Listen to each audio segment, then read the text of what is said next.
All right, welcome into the Daily Fix every day, right here on Foolish Club Media. You can catch us on YouTube, Twitter, however you take us in. You can catch us, but every day, 12 o'clock Central Standard Time. I am your host, Ron Hughley of the Daily Fix, as I said, presented by Foolish Club Media. As you can see right there in that little box, he's finally back home, folks, as the snowstorm in Kansas City has allowed him to drive his vehicle, and he didn't get hit by a car today, so that's always good. Steve Serta. Hi. Hey, brother. Feels good, baby. Good to see you at home. Good to see you uh, doing your thing at the crib. One thing I do need you to do if you're at home, wherever you are, if you're at home, maybe you're on a run, maybe you're in the car or whatever, when you get the chance, please head to our YouTube page, our YouTube channel, Foolish Club Media. Please like and subscribe as we continue to try to grow this thing. And hey, you get to be helped too to get all the content that you can get right here on Foolish Club Media. And remember, if you do not like and subscribe, first off, what the hell are you doing? Second, you're preventing my 3 children from eating, and they're growing and getting older, and it's becoming more of a bigger deal at Costco and at my local grocery. All right, not gonna hold you long. I told myself I wasn't going to touch this thing yet because to me, I just got bad feelings about it. But what the hell? This is the Daily Fix. We got to talk about this Joy and Skip situation over at Fox. Old Tyreek wants out. How about that? And I tell you, one of the things that went through my mind when I heard that. Second, so let's get to that. But Serta, if you will, please give me my 2 minutes. Let's start here. Listen, man, there are a lot of smart people that we run into. We have a lot of discussions about the NFL and the Chiefs in particular, Serta. We talk every day right here on Foolish Club Media on the Daily Fix. We talk once a week, even longer, on Show and BK. And we talk to Brandon Kiley, BK, who you hear on Show and BK. And he's a trusted guy that watches the game, that pays attention, knows what he's talking about. He's not always right. In fact, usually when me and him are talking, I'm usually the correct one. But he was really big on. No, I think Joe Thuney. They should the thought should be get DJ Humphrey healthy, get him ready, and move Joe Thuney back into his natural position where he's an All-Pro at. And I was against that. And I think you were too, Serta. But he made a compelling thought of like he's great there. At some point, someone's going to take advantage of the size, take advantage of the reason why he's a guard and not a tackle. So get Humphreys in his natural position. And then I was really into it and open because I like to be open to the thought of, hey, let's see it in the Bronco game. And you know what? They kicked off. They had that as the starting line, right? They had DJ Humphreys, and then next to him, inside playing his natural position, Joe Thuney with Creed Humphrey. Serta, I am now tripled down on my feeling after watching DJ Humphrey against the Denver Broncos. There is no way in hell that Andy and anybody in charge of making the decision on that offense, which is Andy, can think about moving Joe Thuney back to guard and having DJ Humphrey come in. No, sir. The only way is if there's some kind of injury. Mike Caliendo ain't that bad. Actually, he's solid. Maybe you lose a bit in the run game, and I'm hoping maybe that just improves with more reps. But I watch dudes just roll around him. And then, and to be honest with you, in the opening round, you're going to see either the Chargers, and we know what kind of pass rushers they have off the edge, the Texans, and we know what kind of pass rushers they have off the edge. They got 2 guys with double-digit sacks. The Broncos, we saw what they just did to DJ Humphrey.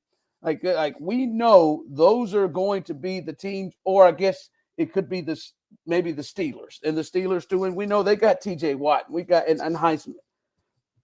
Steve, there's no way from what we watch. Literally, the 3 or 4 weeks that Joe Thuney was playing left tackle, I would argue is the best left tackle that they have had in the Mahomes era. There's no way, from what we've seen from DJ Humphries and 2 times out, there's no way you can make that move.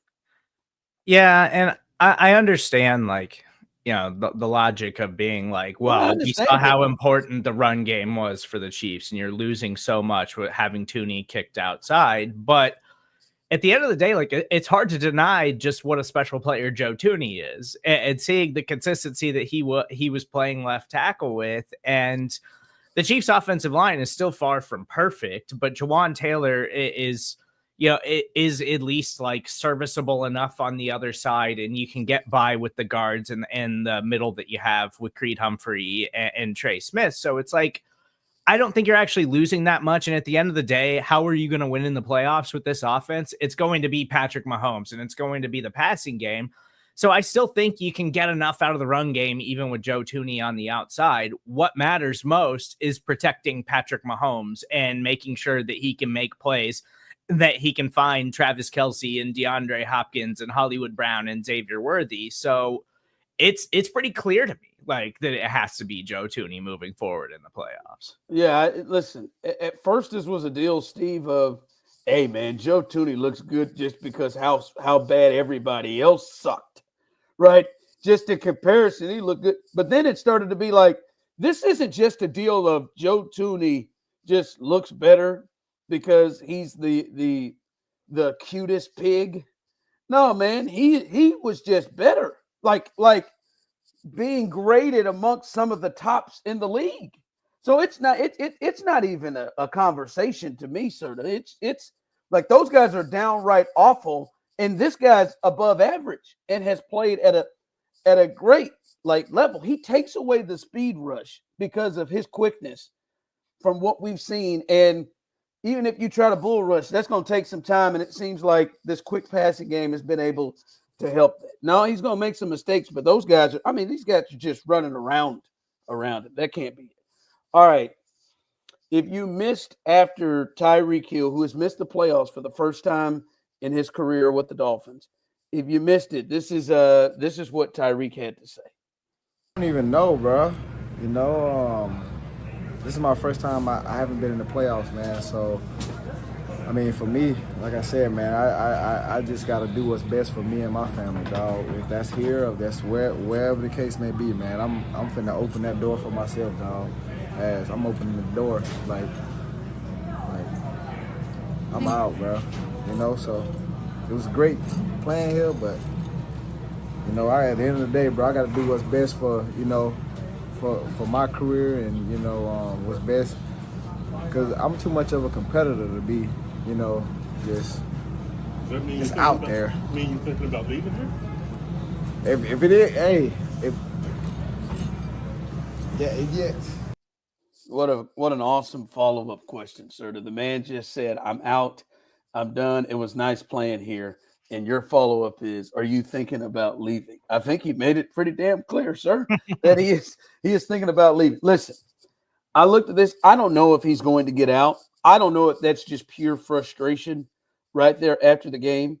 I think Tyreek Hill is smart enough football-wise to know what it's like to be on a team that's a championship contender.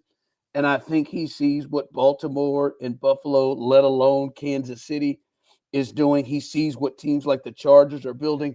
He knows that group that they have in Miami is not a championship team.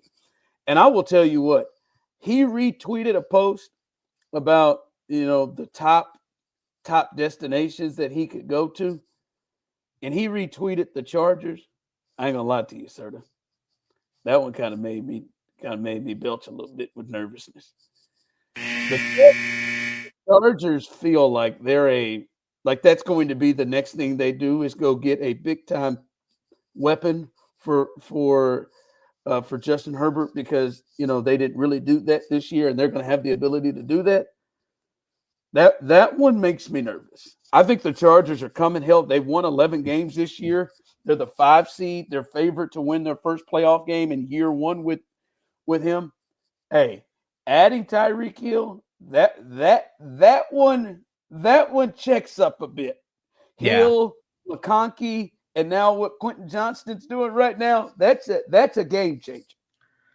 Yeah, that is a scary thought because I know a lot of for the Chargers, it's been like, go get T. Higgins, go get a top end wide receiver, and don't mess around and see where this offense can go next season because they're already really good. Like Harbaugh is that good of a coach, and their defense is much better than it probably has any business being this season. But I still think Tyreek Hill is a good player. Like he's 30 years old on the back end of his career, but this season was weird in Miami. He's been playing through injury a lot, and I don't think that he's like lost it or by any means. I think the situation was just that bad this season for him, where Tua coming back, it was about like protecting him, and so Miami totally changed their offense. Like they just stopped throwing the football downfield, and so I understand his frustration, but also it's just like nobody's going to eat the type of money that it's going to take to just offload Tyreek Hill's contract at 30 years old in all likelihood. Well, be honest with you, sir, they started doing that last year or get it out of his hands, and he had almost 1,800 yards. So I think the injuries was one thing, and I know he feels like he probably can't just depend on Tua. But there is something, though. There was a time really before this year, Steve, really it doesn't matter what quarterback it is. He tends to make life easier just with his presence out there. It didn't seem that way this year. As bad as they were, it just didn't seem that way this year. He made Matt Moore's life easier when he came in. Whoever it was when Pat was out, just didn't seem to do that this year as much. So to me, I'm watching that. We'll see if we're able to pull that off. Maybe it's just frustration. But if that young man goes to the Chargers, that's one to watch. All right, finally, this media story that is going around, this situation at FS1. If you've missed it, a hairdresser there who was there from 2012 until 2024 has a lawsuit versus Fox Sports, and it made accusations towards Charlie Dixon, who runs content there, said that he groped her and fondled her backside. She made allegations towards Joy Taylor, saying that Joy Taylor was aware of these issues that she's had in terms of sexual harassment and told her, quote, get over it. Also accused Joy Taylor of sleeping with Charlie Dixon over content. Also accused Joy Taylor of sleeping with Emmanuel Acho at the same time, and said that's how she got her jobs. And then also the largest ones, the biggest ones, the Deshaun Watson of it is to Skip Bayless, to where she said Skip Bayless for 7 years sexually harassed her aggressively, physically, and offered her money, including $1.5 million to have sex with her repeatedly. In quote saying, the more you say no to me, the more I want it, is what she said, Skip said. Listen, I don't know what happened. I'm not going to accuse anybody of who's right, wrong. Obviously, I'm human. You read the whole thing. You think about the situation. You have a lean one way or another. But the part that gets me is you're seeing, to me, in real time, what it's like to be a woman. Because I just went through and I explained everything of the major things in that lawsuit, sir. The major things is Skip Bayless, right? That's jail. We're talking jail time. If he did these things. Charlie Dixon, the guy who runs everything, both of those guys hold her job in their hands. And they sexually harassed her, groped her, said it was taken to HR. Nobody did anything. But you know what we're talking about the most? Not those. We're talking about the potential in some people in the celebration of Joy Taylor being some sort of a hoe who slept her way to the top. That's what we're talking about the most. When we don't even know if it's the truth. And to be honest with you, you smell it, you think, that is an interesting thought to roll with. But that is where it is right now. And that is what's getting the most conversation. I think you just get a chance. Not the 7-year accusations of groping and grabbing and trying to pay money for sex, but saying she's banging whoever, cheated on her husband, banged her way to the top. I've now heard her career leading to FS1 as her being a bartender. except for those years that she was in Miami and co-hosting the #1 morning show in the market for years. Like now it's just she just was a bartender. So I don't know what happened. Joy may be an awful person and did every one of these things. I don't know what happened, but it is wild to me. Of the 3 major things in what's being talked about, everything is pointed towards her and not the alleged sexual harassers, gropers, and all of that. Yeah, I think that's the most frustrating part about these kinds of situations. Whether or not we find out one day that all of this is true or all of it is fake or whatever, it's that in any circumstance, like across media, across sports, like whenever these kinds of things come out, we don't wait for details. Like it is always what comes out initially, then becomes the narrative. And she's always going to be this, whether it's found true or not. Yeah, and very few people will acknowledge that, if we find out one day that this was false, that very few people will acknowledge, okay, we messed up and we shouldn't have jumped to conclusions. It's always the initial feelings are what the narrative is moving forward. And I don't know what happened there, but I have been in sports media for nearly a decade now, and I've seen Joy Taylor move through the ranks at FS1 and have smaller roles build into bigger roles in her career. And I don't know what the circumstances of that, but from the outside looking in, it seemed like she was working hard and moving up the way you are supposed to when you get these kinds of opportunities. But yeah, the narrative is going to always be this now. And it would be nice if we just would sit back and wait for more information to come out before making our own conclusions about these things. And listen, she's a woman who has been very, very outspoken and aggressive in her takes and everything. And she's moved up, and a lot of people have not wanted to watch her in the spot she's in. So there have been a lot of people, sort of, as you know, have been waiting and hoping for something like this, and are cheering for this and are spreading. It's just not surprising at all, but just another example of what life is like as a woman. They just act like sort of she just waltzed up to FS1 and has not done anything. She just came from working at Twin Peaks, I think, in people's minds, and then all of a sudden she got hired at FS1. It's just wild. Hi, Mom and Courtney.